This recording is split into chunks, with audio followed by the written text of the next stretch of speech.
Hello, Acers, and welcome to this week's Ace Role Playing Games Club's official weekly broadcast. I'm Mason Emerson. I'm the host and the creator of the Ace Role Playing Games Clubs, and I'm hoping that you're getting ready to get your own clubs out there and going. I am just going to give you a quick update as far as my gaming's gone this week.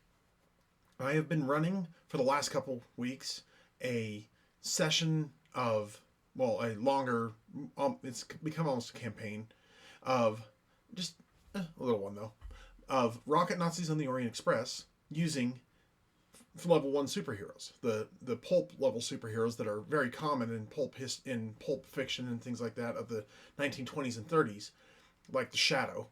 And they are now going up against Nazis, and they're gonna kill themselves from Nazis, of course, because Nazis are the one thing that we can all agree that we all hate.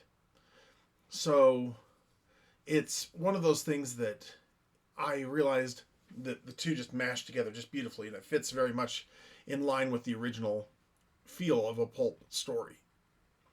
Well, that's been going well, and we're just probably going to wrap up this next time. And I've had a few other people pop in and out that might actually be joining me as club sponsors, where they can help advise the teens, but kind of keep back and let things go on. Because after I finish this, I've got 3 young players and one little bit older player, and they're all going to be getting ready to start becoming game masters. And so a lot of what I've been laboring through here, just bit by bit, piece by piece, a lot of that is going to become what they actually see. And I'm going to be presenting them the new way of becoming game masters, and ace game masters at that. My daughter has actually aged out of the program. She's 18, but she's now an advisor because I didn't want to pull the plug on that. And so I created that role for her and one other young lady who is going to be just helping a little bit until she goes off to college this fall. So that's just kind of the business out of the way. I think everything else went pretty smooth, and I didn't really have much of anything else that I ran this week. Now, today, I actually want to talk a little bit about one of the unique mechanics that I've seen in Savage Worlds. That they kind of have stuff like this in other role-playing game systems, but this one is really a sweet spot that Savage Worlds has. Now, I probably mentioned this before, but in combat, you're playing a character who has combat experience. You're playing a character who can shoot a gun, who can swing a sword, who can shoot a bow, who can dodge mines, things like that. You're playing a character who's capable of making a difference in that world. Well, for Savage Worlds, they also realize that sometimes you need to make a difference in somebody's social world. So somewhere without weapons, without guns, and you might have that toothy grinned face guy. Or you might just have someone who's pleading for their life and trying to change the mind of a mob. Whatever you have, social conflict is the way that you resolve that in Savage Worlds. And successful oratory can obviously topple nations. So here's the 2 paragraphs from the core rulebook, the Savage Worlds core rulebook. Go out and get yourself a copy. It's wonderful. I highly recommend it. But it says, when to use these rules. Most social exchanges are simply skill roll resisted by the appropriate trait, such as intimidation or persuasion versus spirit. And in taunt versus, and you can also use persuasion against smarts. It just depends on what you want to do as the game master. For longer interactions, such as back and forth of a long argument, negotiation, or legal proceeding, the following system adds some drama and structure to each side's discussion. And it could be a dramatic task instead of the argument if it needs to be won in a hurry. The basics go like this. Characters make arguments back and forth over 3 rounds. Roll their appropriate skills, then consult the conflict results table that's here in the book to see how well they've influenced their audience. So, conflict is broken down to 3 rounds of conversation, each focused on a particular point or few highly connected points. And you encourage the players to role play their arguments and make persuasion rolls opposed by spirit of whoever they're trying to convince. And if the rival argues against them, the rolls against is opposed by the rolls opposed by the persuasion of the rival instead. So if you have two lawyers arguing it out in the room, you have Suave Debonair, we'll call him Savoy, and Savoy, he's going, "Don't you see? My client is the injured party here." And then you can have the other person get up and say, it doesn't matter if they're old or whatever, they stand up and say, "You know, he's slick, he's smooth, but I'll tell you this much. He's also represented every liar and shyster that's come through this courtroom in the past 10 years. And so you have them argue back and forth. And then the game master will call the end of the round, and each of them makes a roll. And since it's an opposed roll, the guy who goes first will set the difficulty, and the guy who goes second will try and meet or exceed that difficulty. But bonuses can be given to whoever role plays a better job. Now, I don't know about you, but a lot of the role-playing gamers I know aren't very successful at actually negotiating and communicating things like that. So I recommend that you make sure that you give a little leeway to the protagonist character over the opposing lawyer, because as the protagonist is possibly played by a less than capable negotiator, try and make sure that you know that even though this person might not be a successful negotiator, that their character might be. So that's one thing that you do, is you just give modifiers to the hero as you see fit. And then, you know, if they're trying to convince a scientist of a fact within the fields, as the lowest of his persuasion or science is the one that they oppose with. A particularly brilliant argument can result in anywhere from a +1 to a +4.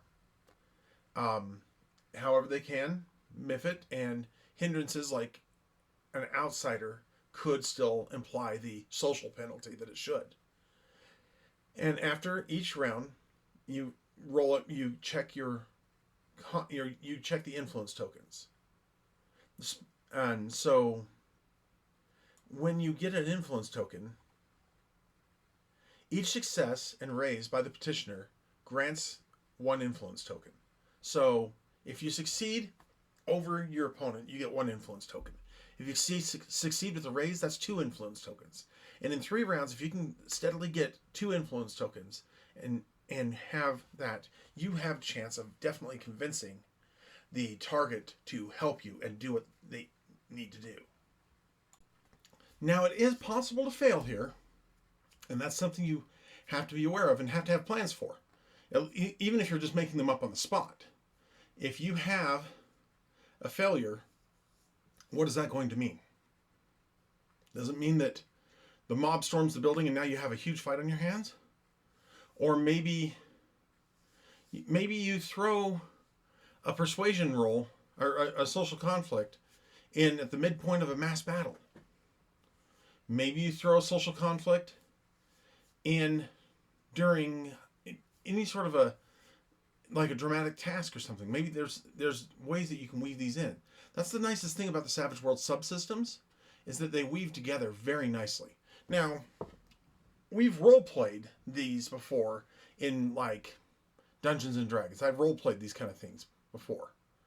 But I really personally like the way that Savage Worlds handles this. Now, I'm going to cover a couple more things real quick, just because there are only really 2 more things left in the Adventurer's Toolkit, the Adventure Toolkit for Game Masters to be aware of. And that is travel. And you could use travel to cross great expanses. Whether that's sailing the endless seas in 50 fathoms or riding the dusty trails in Deadlands. Both are if the trip's going to take a while and nothing, or well, not necessarily nothing's going to happen on the trip, but it's going to be one of those long trips. You can narrate the journey, do an interlude, maybe have people talk about the trek that they're on, or like figuring how many miles you can get in an 8-hour day, for example. If you just just on reasonable terrain and in reasonable weather, difficult terrain and condition and weather can create a little bit of a problem to get there. But it's about, if you're on foot, you can go about 24 miles a day. On a horse, about 30. Earlier cars, maybe 200. Modern cars, 400. Now, interestingly enough, a sailing ship can only do as much as a horse, and a steamship a little bit more. But steam trains were much faster. But here's the thing. Also consider this: it was relatively inexpensive to travel via sea and water. So that's why Europe, for example, has all these little inlets and waterways and islands and things like that. And moving goods in large ships from one place to another was actually a very easy thing to do. But you get into the deepest, darkest heart of Africa, where you got tsetse flies and you got a lack of large animals in some places, where they're just, that's why they got the jungle people carrying the things on their heads and everything like that. It's because they didn't have navigable rivers. So it makes it so if you're going to have a European style adventure, yeah, you can have Vikings on ships sailing up rivers and things like that. But if you're going to go to deep hearts of Africa, it's going to be porters with bundles on their heads and only carrying the things that are of the most value. So obviously you've got hyperspace and things like that in other things. But along the way, if you're going through like a dangerous or lawless area, you can draw a card from your action deck once per technical day, and particularly dangerous areas 2, maybe 3 times a day. But you draw, and a face card or higher can represent time for an encounter. And then you draw twice more if the card is a joker, and combine the results. So if you get spades, you get an enemy.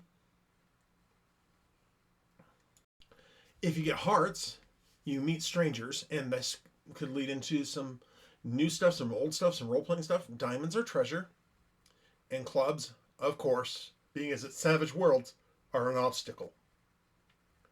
So there's some really cool examples here in the book. Highly recommend you read it. Incidentally, the final thing that it talks about is wealth, because some games actually want you to count a lot of money and keep track of it, because the lack of money might actually be part of the fun. But one thing that Savage Worlds realized on this last iteration back in 2018 was that there's a way to make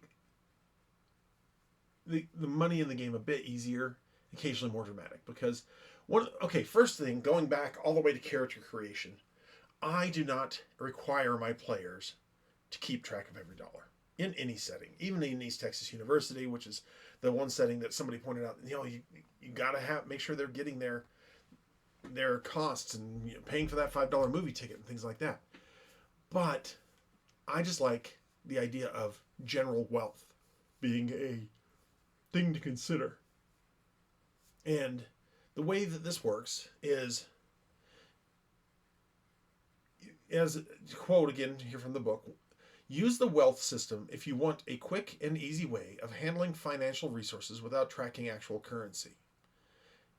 And the basics are that characters have a new statistic called wealth. They can use it to buy things. It increases when they're rewarded and decreases after significant purchases. So everybody gets a D6 in wealth.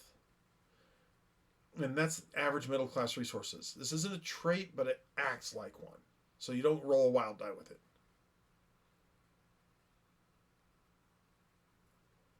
Wait, actually, I'm wrong.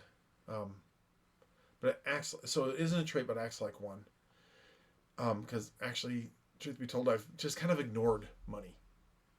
And when people create characters, I just tell them, you didn't pop into existence just now. You have your stuff, and so I don't take away from the money that they have as operational cash to penalize them and make them buy their gear.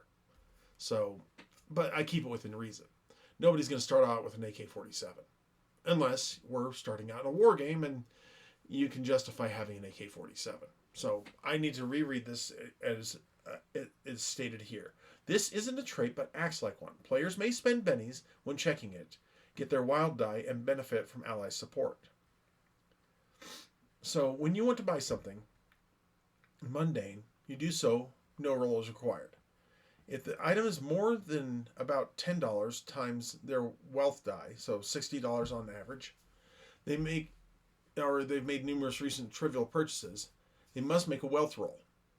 GM should add bonuses for savings or deals and subtract penalties for expensive purchases or rule out altogether purchases beyond the character's means. Critical failure means the buyer can't scrape up the needed funds at the moment. They may try again in the next week after they obtain one or more rewards. With a regular failure, the buyer can forego the expense or they can buy it but go broke, regardless of their wealth die.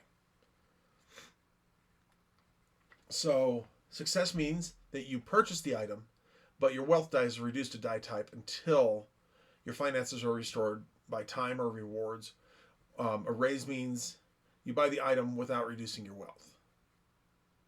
So, that's one of the things that, again, I highly compliment Savage Worlds on this. Sometimes, in some of these subsystems especially, if you succeed, you still suffer a little bit of a penalty. But if you succeed with a raise, it's a full success. Now, if your wealth would be reduced below below D4, you're dead broke. You have basic food, water, and shelter, unless the situation dictates otherwise, and that's what you get to decide as a game master. But you can't buy luxury foods, transportation, or even more ammo. So if you roll out of money, you can't buy ammo, and sometimes you need that. If you have the rich edge, the die type is increased by rewards so if wealth is only permanently increased by rewards or the rich edge, is decreased through the use of poverty, hindrance, and those with the poverty hindrance have D4 in wealth to start with. Rich have a D8, and filthy rich heroes have a D10. Heroes with the fame edge add +1 to their wealth rolls, +2 if they're famous. And that's just a benefit you get for being a celebrity. Other players may support a hero's wealth, but assume the same risks as the buyer, losing a die type in wealth with success. Now, you also can put penalties on there.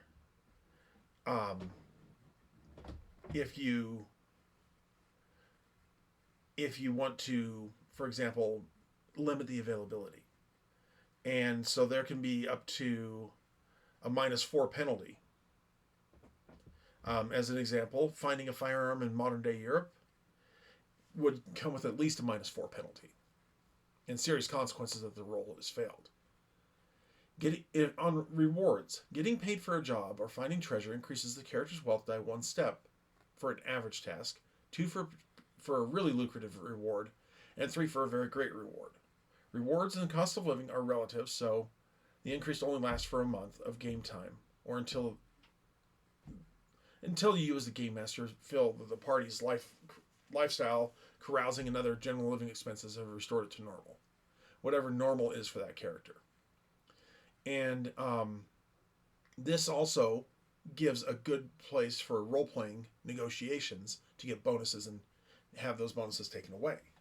So I know I kind of was a little scattered today, and I apologize, but I hope that these last adventure tools have been adventure tools that will be helpful to you. When we move on in the Savage Worlds rulebook, we are going to talk about powers. And I've already touched a little bit on this with the trappings, but I'm going to help you understand powers and how, because they're abstracted, we can actually make them apply to any character, and you can have two wizards of the same rank and the same powers even that look completely different, because one might have the entangle power and freeze people's feet in place because they're an ice wizard, and the other one would have the entangle power and cause vines to grow up and around the person because they're a plant wizard.